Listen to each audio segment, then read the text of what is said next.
बोला नोनी अभी ते लइका हस ते नहीं समझा था। तब हाई स्कूल की शिक्षा आपकी समाप्त हुई थी, पर अभी हमने कुछ लोगों से सुना कि आपने शादी के बाद अभी पोस्ट ग्रेजुएशन कंप्लीट किया, तो विपक्ष में पोस्ट ग्रेजुएशन कंप्लीट हो गया। खासकर बच्चों को भी, अब बड़े तो हो गए हैं लेकिन उसके बाद भी बच्चों को भी परेशानियां तो होती हैं। ताम्रध्वज साहू जी को आप उन्हें किस तरह देखते हैं? जिला अध्यक्ष के तौर पे एक कलेक्टर घेराव यहाँ पे आप लोगों ने किया था, उसके तहत आप यहाँ चोटिल भी हुई, तो घर वालों ने की प्रतिक्रिया क्या थी?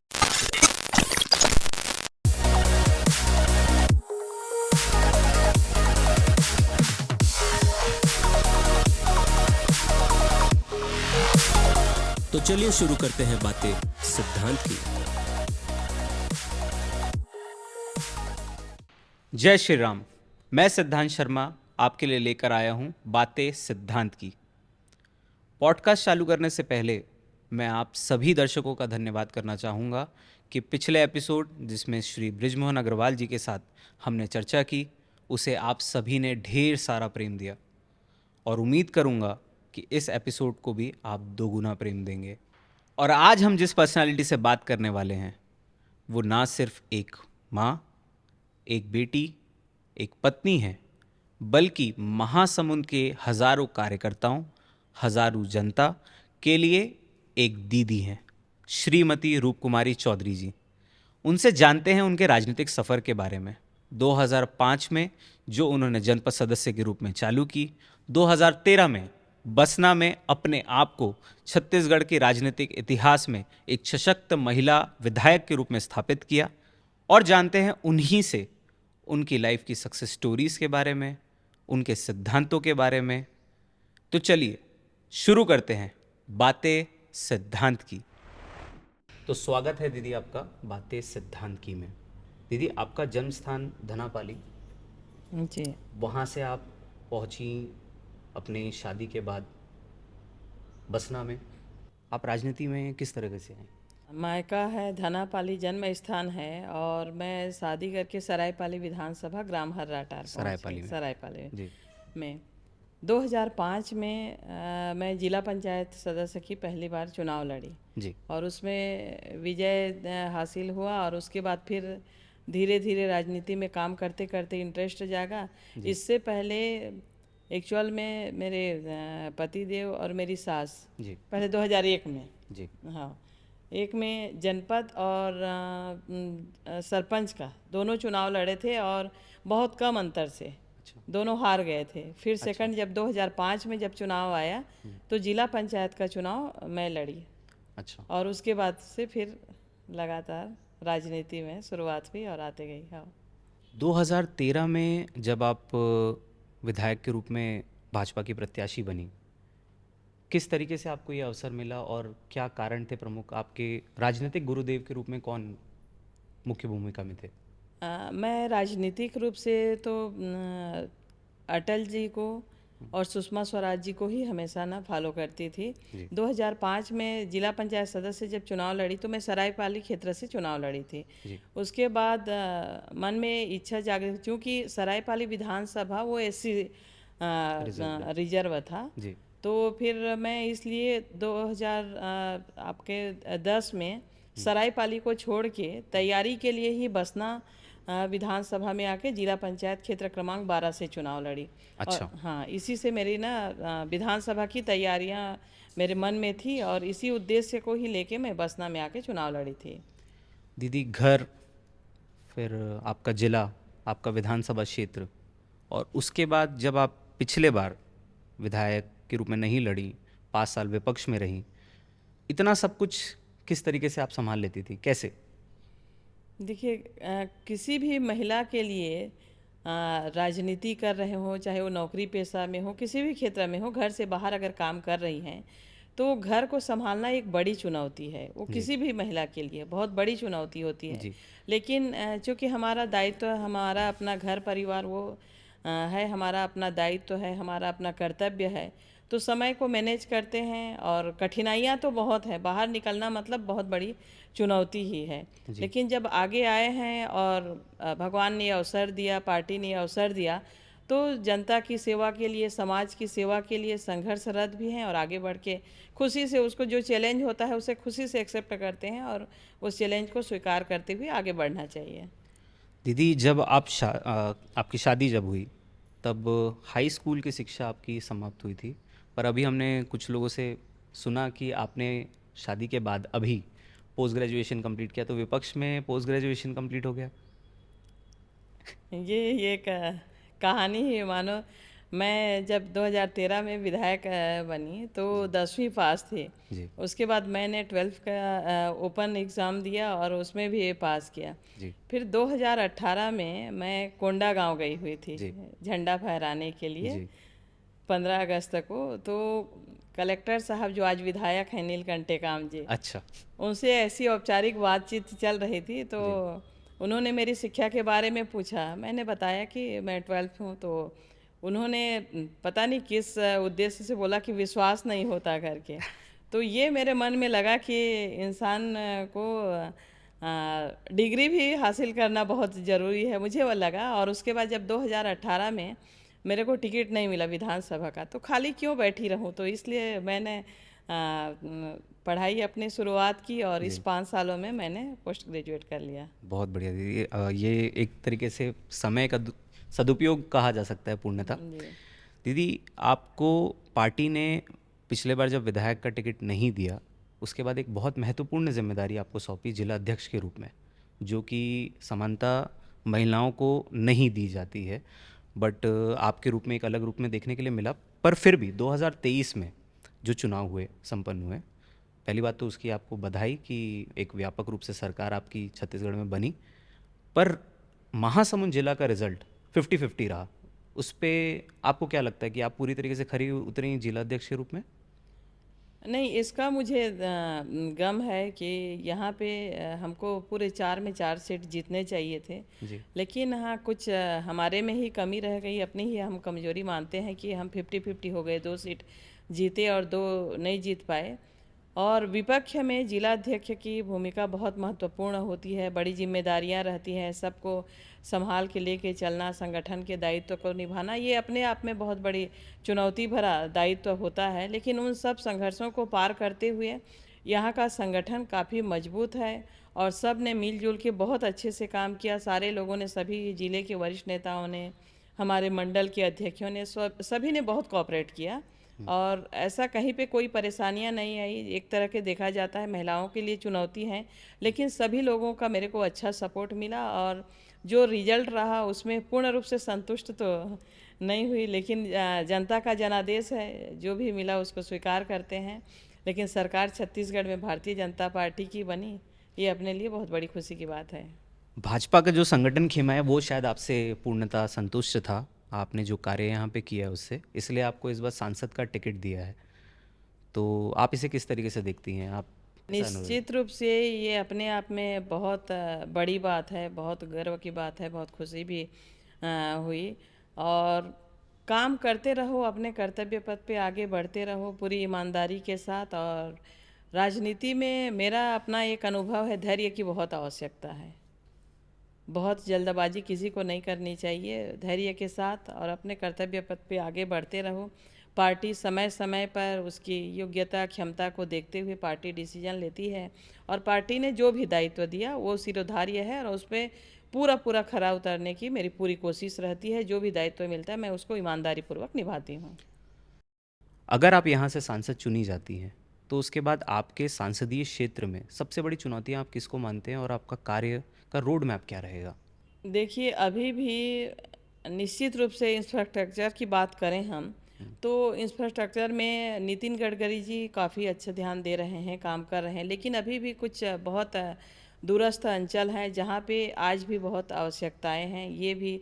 और शिक्षा और स्वास्थ्य बहुत महत्वपूर्ण होता है। उसके अतिरिक्त रोजगार के साधन, आज हम युवाओं को रोजगार देने की बात कर रहे हैं, तो रोजगार का मतलब सिर्फ ये शासकीय नौकरी में ही जाना नहीं है। हम युवाओं को उसके स्किल को डेवलपमेंट इतना करें, उनका स्किल इतना डेवलपमेंट हो कि वो अपने आप में आत्मनिर्भर बने।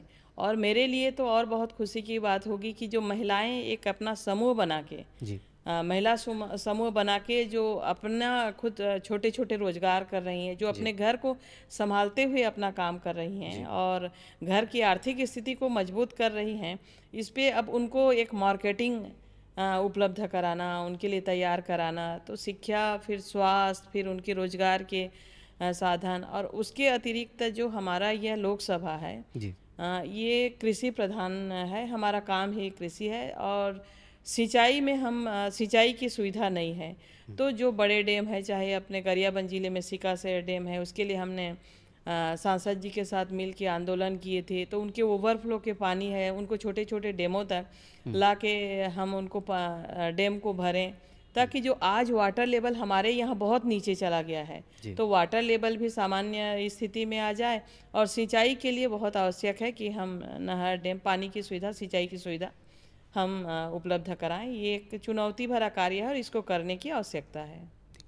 दीदी, 2023 में आपके संसदीय क्षेत्र जो महासमुंद का है उसमें 8 सीटें आती हैं।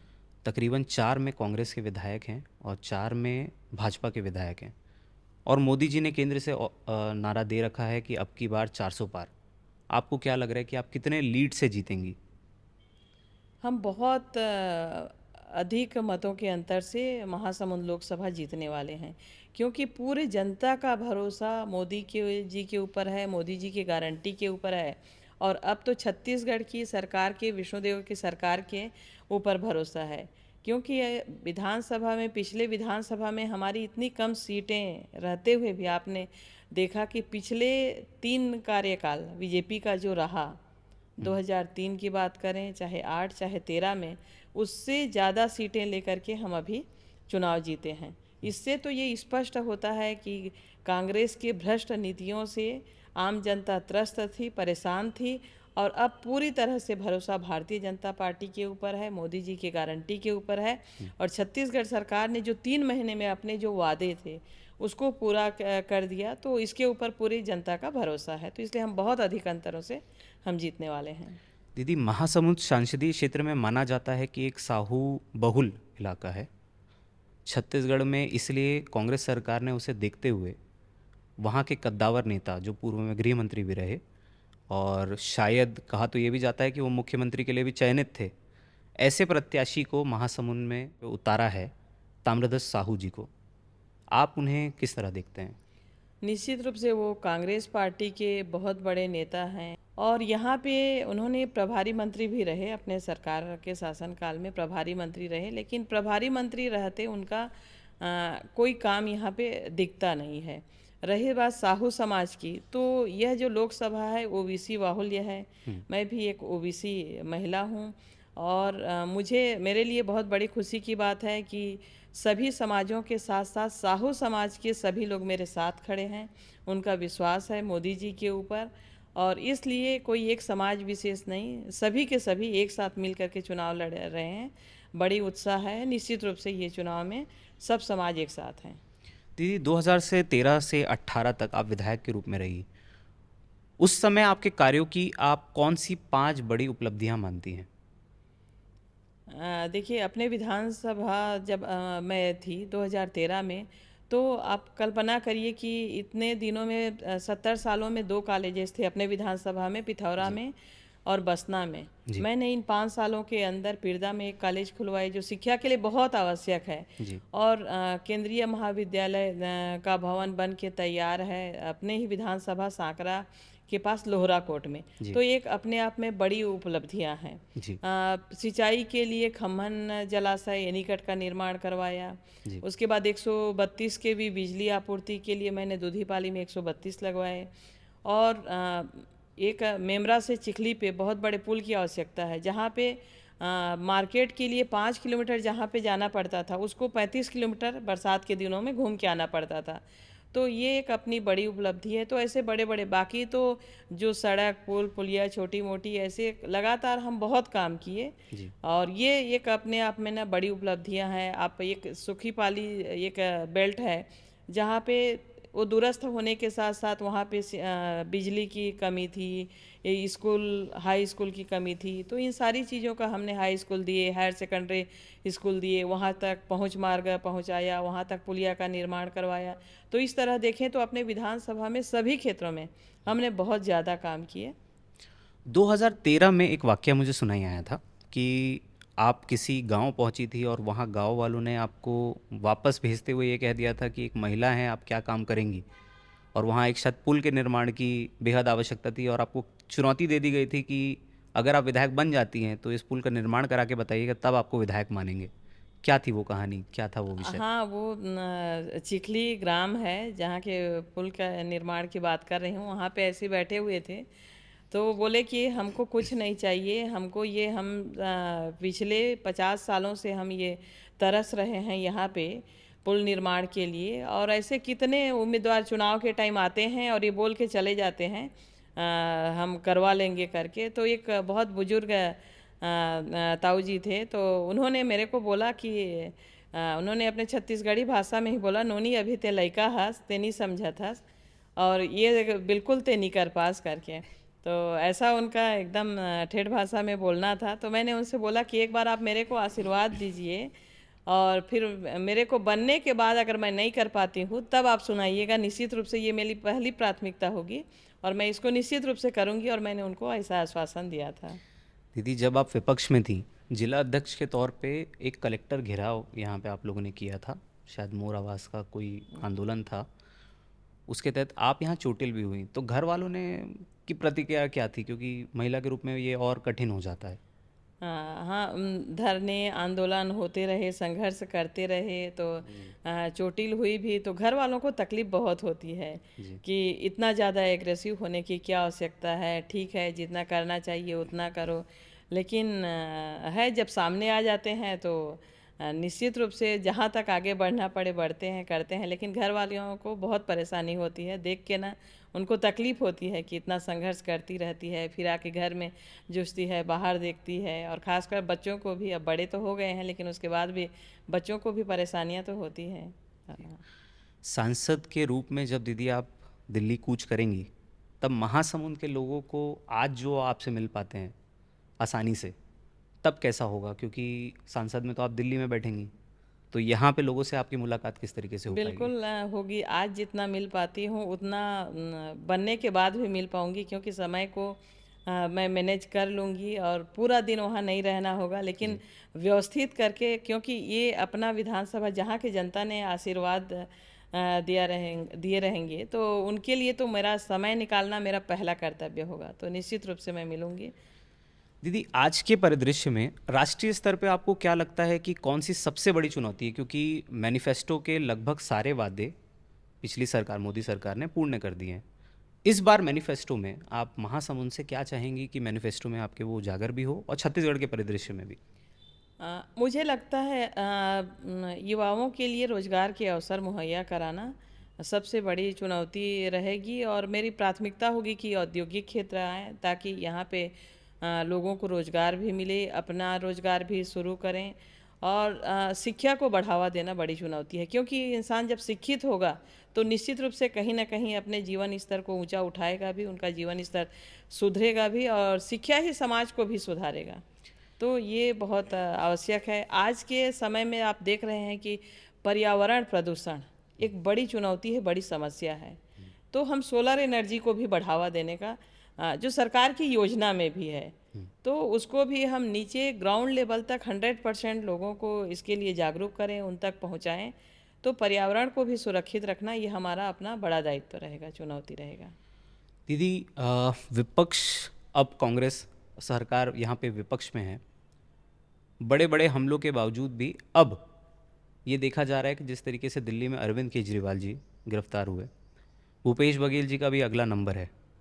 आप इस पूरे मामले को किस तरीके से देखती है? जो महादेव सट्टा ऐप और शराब, जो अवैध शराब की बिक्री हो या शराब का जो उनका घोटाला हो, उसको किस तरीके से देखती हैं? देखिए, जनता जो जनादेश देती है, हम सरकार में आते हैं तो जनता की सेवा के लिए आते हैं, अपने प्रदेश के विकास के लिए आते हैं, अपने झोली भरने के लिए नहीं आते हैं। तो इंसान की एक सोच में क्लियरिटी होनी चाहिए कि हमको जनता ने क्यों चुना है, और इन्होंने जो कर्म किए हैं तो देर सवेरे ही सही उजागर तो होगा ही, और उसका अपना कर्म तो उनको खुद भुगतना पड़ेगा, और अपने कर्म पे ही जा रहे हैं। अगर आपको घर बार की सेवा करने का वापस अवसर मिले या जन जन की सेवा करने का अवसर मिले, तो आप इन दोनों में क्या चुनेंगी? जन जन की सेवा ही। आपके लिए सबसे बड़ी चुनौती आपके जीवन में क्या रही? देखिए, चुनौतियाँ तो रही हैं, लेकिन चुनौतियाँ ही मेरे कर्तव्य और लक्ष्य को निर्धारित किए हैं। ताम्रध्वज साहू जी को कैसे देखती हैं आप? चुनौती है, चुनौती को स्वीकार करते हैं। राहुल गांधी जी? राहुल गांधी जी एक ऐसे नेता हैं जो अपने शर्ट के ऊपर जनेऊ धारण करने वाले नेता हैं, और शक्ति को हम ललकार रहे हैं, ऐसा उनका शब्द होता है। तो आप बताइए, शक्ति को कौन ललकारता है? शक्ति तो असुरों को खत्म करती है, नष्ट करती है, और शक्ति को कोई नकार नहीं सकता। दीदी, महिला होना राजनीति में आप किस तरीके से देखती हैं? महिला होना गर्व की बात है। महिलाओं में ही वो ताकत है, वो शक्ति है, वो क्षमता है जो घर को भी और जो अपने दायित्व जो मिलता है उसको भी पूरी ईमानदारी के साथ निर्वहन कर लेती है। दीदी, 2023 में भाजपा की सरकार छत्तीसगढ़ में बनने के बाद आज उसके 100 दिन पूर्ण हो गए। इस 100 दिन के कार्यकाल को आप किस तरीके से देखते हैं? देखिए, छत्तीसगढ़ में भारतीय जनता पार्टी की विष्णुदेव जी की सरकार बनने के बाद बहुत बड़ी बात होती है कि इस 3 महीनों के अंदर उन्होंने बड़े बड़े वादे, जो अपने मोदी जी की गारंटी संकल्प पत्र में हमने जो वादे किए थे उसको लगातार पूरा करना प्रारंभ कर दिए। हम किसानों को 25 दिसंबर को ही सरकार अपना रिजल्ट आया 3 दिसंबर को, और 25 दिसंबर को हमने 3500 करोड़ रुपए जो हमारे भारतीय जनता पार्टी के सरकार 2015-16 में जो थी उनका बोनस हमने दिया जी। उसके बाद महतारी वंदन 10 मार्च को महतारी वंदन योजना के तहत हमने 3600 करोड़ रुपए इस योजना में दिए, और सभी महतारियों के अकाउंट में 1,000 रुपये पहुंचना शुरू हो गया। उसके बाद आप देखिए कि जो अंतर की राशि 3100 रुपये हमने जो धान का रेट देने का वादा किया था मूल्य, उसको भी 13,000 करोड़ रुपए उसको भी दे दिया। तो इतनी बड़ी बजट एक साथ इतने बड़े रकम देना और पूरा करना, छत्तीसगढ़ के इतिहास के कहीं पे भी इतना बड़ा बजट ना तुरंत इतनी त्वरित रूप से पूरी नहीं की जा सकती थी। और इसमें आप देखेंगे तो सबसे बड़ी बात कि जो कांग्रेस सरकार ने हमारे गरीब लोगों के आवास को वापस कर दिए थे, लगभग 18 लाख आवास, उन आवास को वापस उनको गरीबों को दिलाने का भी हमने संकल्प किया था। और ये हमारे लिए बहुत बड़ी बात होती है कि भारतीय जनता पार्टी की सरकार, विष्णुदेव जी की सरकार जनता के लिए काम करती है, जनता की सेवा के लिए करती है। और ये एक बड़ा उदाहरण है कि आपने देखा 3 महीने तक वो सर्किट हाउस में ही रुके रहे। जब तक आवास गरीबों का स्वीकृत नहीं हुआ तब तक वो अपने मुख्यमंत्री आवास में नहीं गए थे। पिछले 13 मार्च को वो अपने मुख्यमंत्री आवास में गए हैं। तो ये जनता की सेवा है, और ये छत्तीसगढ़ सरकार की, विष्णुदेव सरकार की बहुत बड़ी उपलब्धि है। दीदी, छत्तीसगढ़ी महतारी की हम बात करते हैं, महिलाओं की हम बात करते हैं। मैं आपसे जानना चाहूँगा कि आपका एक अनुभव, कोई ऐसा अनुभव हमसे साझा करें जिसमें आपको लगा हो कि एक महिला के रूप में आप विधायक बनी और आपको ये सौभाग्य मिला, वो किसी के जीवन को बदलने के रूप में काम किया हो। ऐसा कोई वाकया आप अगर बताना चाहें। कई ऐसे छोटे बड़े अनुभव विधायक बनने के बाद महिलाओं की मदद करने के लिए, हेल्प करने के लिए सामने आई, और कई लोगों के जीवन में मैंने परिवर्तन देखा भी है। उसमें से एक वाकया है, एक पति पत्नी वाला मामला था, समाज का था। तो उसमें भी एक ऐसा अवसर आया कि वो महिला 1 साल से अपने पति के पास नहीं रह रही थी, मायके में थी, उसके 2 बच्चे थे, और उसने मेरे से कांटेक्ट किया, लगातार उसने संपर्क किया, और वो वापस जाना चाहती थी अपने पति के पास, क्योंकि बच्चों का मोह माँ के लिए बहुत बड़ी बात होती है, अपने बच्चों को छोड़ नहीं सकती जितना भी विषम परिस्थिति हो। तो हमने बातचीत भी किया, उनसे बातचीत करके सुलह समझौते कराए, बैठकें की, और बैठने के बाद फिर लड़के वालों ने तैयार भी हो गया कि आप ठीक है वापस भेज दीजिएगा और हम अच्छे से रखेंगे करके। फिर उन दोनों माँ और बेटी आए मेरे पास, मैं अपने कार्यालय में बैठी थी और बोले कि हम लोगों को बेटी को उसके ससुराल छोड़ के आना है। तो मैंने उनको बोला कि मेरी गाड़ी है, गाड़ी छोड़ के आ जाएगी, सारी बातचीत हो गई है, तो इसलिए बार बार अब मेरे को बीच में आना सही नहीं है। आप लोग जाइए और आप लोग बढ़िया जाके उनको छोड़ के ना वापस आइएगा, गाड़ी लेके जाइए करके। उन्होंने बोला, उसकी माँ ने, लड़की की माँ ने बोला कि नहीं आप नहीं जाएंगे ना तो हम लोग नहीं जाएंगे। उनको कहीं ना कहीं मन में डर था और जो पहले विवादें हुई थी उनसे उनको लगा था कि शायद उन लोग एक्सेप्ट नहीं करेंगे या और कुछ करेंगे करके, तो बार बार मेरे से आग्रह किए। आखिरी में मैं वहाँ पे गई तो वास्तव में जब उनको बेटी को जब छोड़ने के लिए गए तो जाके वहाँ पे क्या देखते हैं, उन्होंने तो अपने रिश्तेदारों को बुला के और खुद घर वाले हाथों में डंडे लेके खड़े थे। तो वहाँ पे देख के ये लगा कि ये क्या है कि लोग बोलते कुछ हैं और उनके मन के अंदर कितनी घृणा और कितनी आक्रोश थी कि ऐसा हरकत करने के लिए। तो उस समय मेरे को लगा कि इन दोनों को मैं भेजती तो पता नहीं इनके साथ क्या होता करके। और उस समय फिर अपने विधायक होने का थोड़ा सा मैंने उसका अपने अधिकार का उपयोग करते हुए उनको मैंने हड़काया भी कि नहीं रखना है, हम वापस लेके चले जाएंगे, लेकिन अब अपने तरीके से कानूनी ढंग से हम लड़ाई लड़ेंगे और उसके बाद तुम लोगों को भी हम सबक सिखा देंगे। तुमने सारे समझौते के लिए तैयार हुए, तुमने रखने के लिए भी तैयार हुआ और उसके बाद ऐसी हरकत ये शोभा नहीं देता। फिर उन्होंने माफ़ी मांगी, फिर रखी। फिर बाद में कई बार मैं उससे कांटेक्ट में रही, थोड़े दिन तो रही कि इसके साथ कोई ज्यादती तो नहीं हो रही है करके, लेकिन हाँ उनको थोड़ा भय मैंने दिखाया भी था। और आज मुझे इस बात की बहुत खुशी होती है कि वो अपने आत्मनिर्भर बन के वो लड़की बहुत अच्छे से अपने ससुराल में अपने बच्चों के साथ, अपने परिवार के साथ वो बहुत अच्छे से अपना जीवन यापन कर रही है। कभी मिलती है तो बताती भी है कि आपके कारण मेरा जीवन सुधर गया करके, और अब जो इसको सताते थे तो अब ऐसी कोई बात नहीं आती, बल्कि अपने घर में राज कर रही है सबके ऊपर। तो ये मेरे को बहुत संतुष्टि देती है। दीदी, आज जो युवा पीढ़ी राजनीति में आ रही है, आप उन्हें क्या संदेश देना चाहेंगी? युवा आज की जो पीढ़ी आ रही है एक्चुअल में उनको बहुत जल्दी रिजल्ट चाहिए, तो राजनीति में पेशेंस, धैर्य की आवश्यकता है। मैं उनको यही संदेश देना चाहूँगी, आप अपना कर्तव्य कर्म करते रहें, निश्चित रूप से फल की चिंता मत करें, वो अपने आप आपको मिलेगा। कोई एक ऐसे सिद्धांत के बारे में जो आपने जीवन में, अपने पूरे जीवन में आपने अपनाया हो और युवाओं को उसे संदेश के रूप में देना चाहती हूँ, वो क्या सिद्धांत होगा? देखिए, एक प्रकार से कहा जाता है कि लोग अक्सर ये बोलते हैं कि राजनीति में झूठ बोलना ही पड़ता है, झूठ बोलते हैं, लेकिन मैं इस बात को नहीं मानती। आप हमेशा सच बोलो, सच्चाई का साथ दो, और सच बोलोगे तो निश्चित रूप से सफल रहोगे। भले ही थोड़ी कठिनाई होगी, कई बार स्थितियां परिस्थितियां ऐसी निर्मित हो जाती हैं, लेकिन मेरा अपना सिद्धांत है कि मैं सच्चाई का ही साथ देती हूँ, सच बोलती हूँ। दीदी, तो आपका अनुभव कैसा रहा हमारे साथ बातचीत करके? आप हमारे दर्शकों के साथ साझा कीजिए। सिद्धांत, सब तो से पहले तो आपको बहुत बहुत धन्यवाद कि आज मेरे साथ इतनी लंबी बातचीत हुई, और हम जिन बातों को सीधा सीधा नहीं पहुंचा सकते थे, आपके माध्यम से हमारी बातें जहां नहीं पहुंच पाती थी वहां तक पहुंचेंगी। इसके लिए आपको बधाई।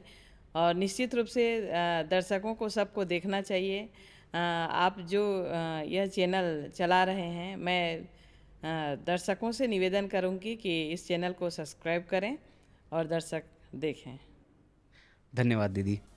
और इसी तरह की कुछ और भी गंभीर बातों के साथ, सिद्धांतवादी बातों के साथ देखते रहें हमारा ये पॉडकास्ट बातें सिद्धांत की।